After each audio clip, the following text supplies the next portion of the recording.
Hello guys, welcome to my mini blog. इटा देखो आम आज का जाऊँ रेंगाली इटा कॉलेज छकन के पहुँची आलू न आम हतन कॉलेज में रेंगाली। इटा नाइट रो व्यू देखो बस स्टैंड केंदा दिसुचे जे रेंगाली बस स्टैंड। दोसा दुकान के बोले आलू ऑर्डर दे देछु दादा के आउ दोसा बनाउछन गरम गरम। इे आम गरम गरम दोसा भी पलि आसलान दोसा खाईदेलु मुढ़ी टी खाइमु गलु मुढ़ी बन पलि गलु। इटा मुढ़ी बनाऊँ देख मिर्चा खटा टे देकरी पूरा मस्त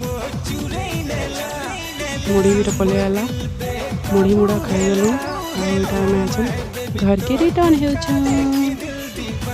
देखो आम रेंगाली न्यू बस स्टैंड।